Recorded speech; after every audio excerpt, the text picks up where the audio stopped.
So this has been a long time coming, but the final update for Metal Hellsinger is finally here. Oh shit, that's a long time, but better late than never, right? So I'm conflicted about the story of the Leviathan mode, because things have been changed, and honestly, it raises more questions than answers. With the Red Judge defeated, the Unknown and Paz find themselves trapped and weakened in a purgatory-like place called Leviathan, and faced with yet another obstacle, escaping. The only way out is to power up these 4 towers using echo shards that bring them to different layers, in good old roguelike fashion of Leviathan, and eventually out of Hell itself. But in the base game, the Unknown and Paz escape Hell and wind up in the human world. But in the Horde mode, it establishes that the only way out of Hell is through Leviathan. Also in the final cutscene, it shows that the demons spilled out of Hell and into the real world and are causing havoc, following the Red Judge's defeat, which means that the door between Earth and Hell was left open. And this has been kind of racking my brain for a while, because how would this work? How could the souls of the damned escape Hell if Leviathan acts as a safeguard to stop those same souls from casually strolling through the gates? If the Unknown and Paz got sucked into Leviathan, mean that other demons would also need to go through Leviathan to make it to the human world? And even Paz comments on how weird this whole situation is. Well, howdy, friend. It's your old skull Paz.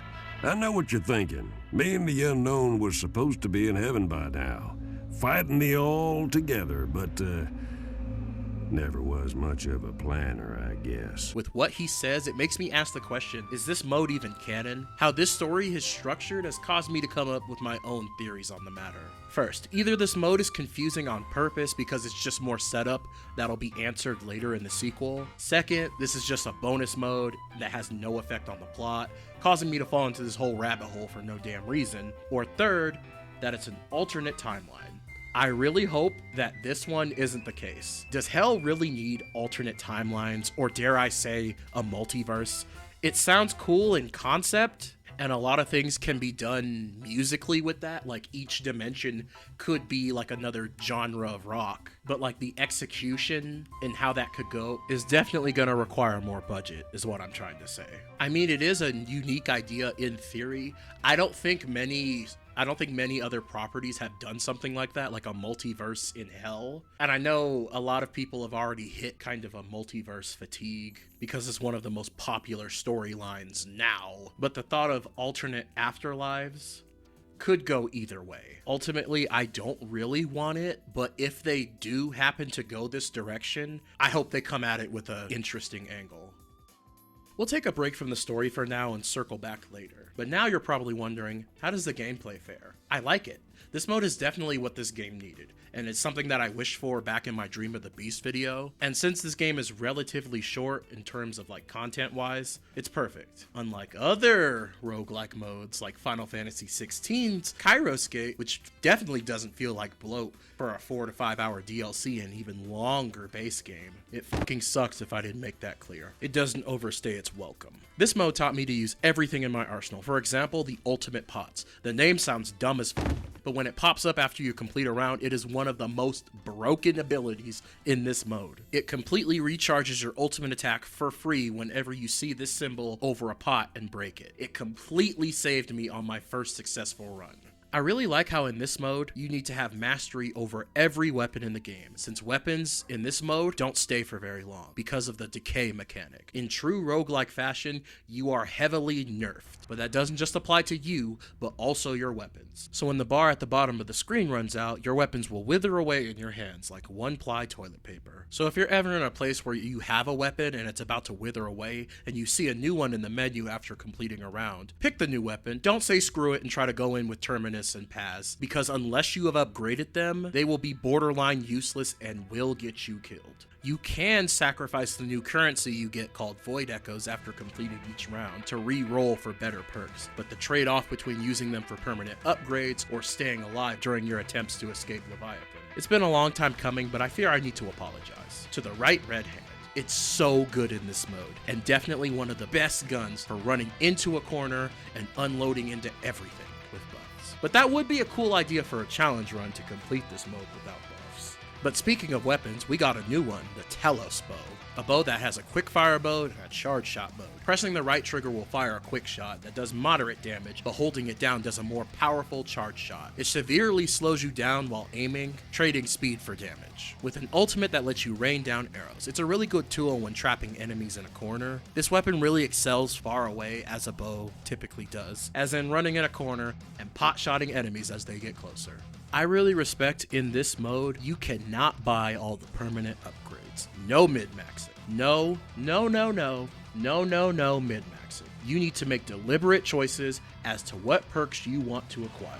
Making selections that'll get you through not just the first few rounds, but all 30. Players have a limit of 3,000 Void Echoes, and that's all you can carry. Yes, you need to grind for them.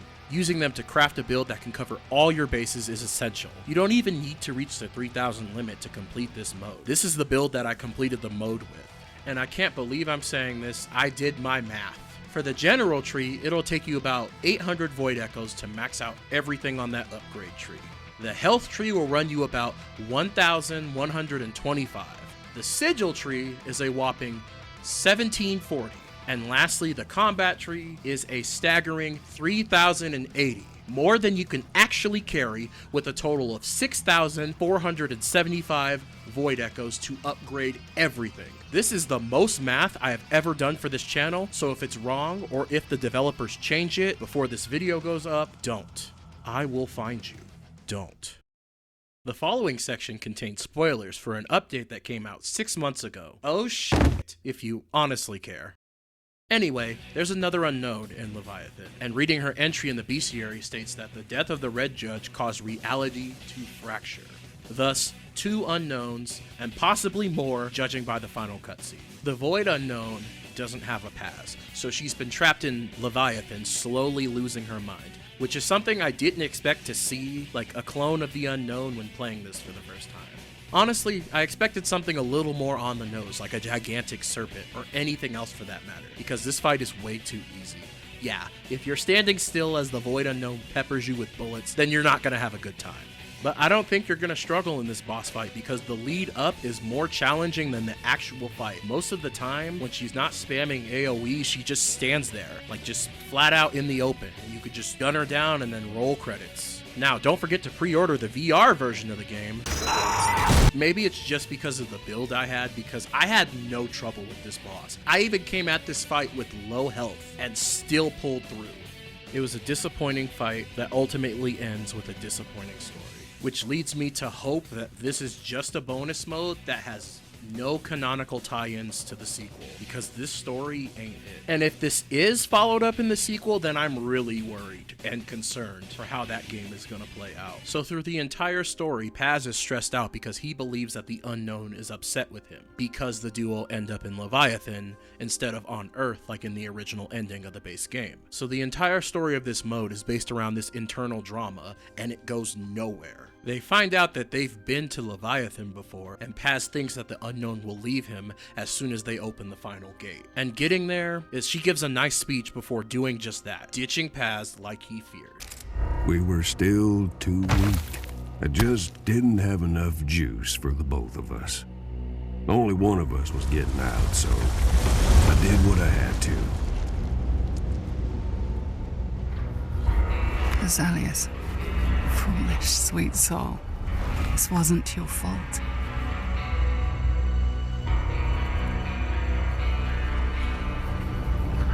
Your voice is still my voice. Then she was gone. Again. Yeah, you heard correct. The Unknown talks now, but I feel like this moment was completely wasted on this nothing story. If this mode is supposed to bridge the gap between the Unknown and Paz, defeating the Red Judge and linking up again on Earth before their assault on the heavens, then this was executed poorly. In my opinion, it should have been left vague, and that really fucking sucks to have to say out loud.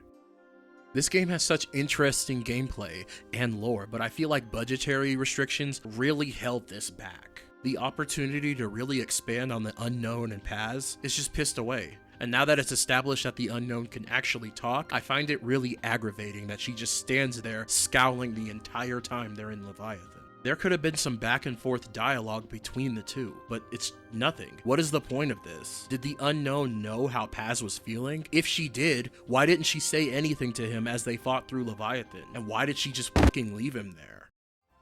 Overall, I feel like this mode is a step in the right direction in terms of gameplay. The mode is fun, but the only thing holding it back is the lackluster boss at the end and its so-called story, which I feel would be completely fine if it's just a side mode with no relevance to the ending of the base game. Now, if it is canon, that's where I kinda have some problems. Now, don't get me wrong, I love this game, and I'm sad to see that this is the final update. Since the complete edition is up for sale, it's likely that they're not going to be adding more content to this game. I guess we'll just have to hope for the sequel sometime soon.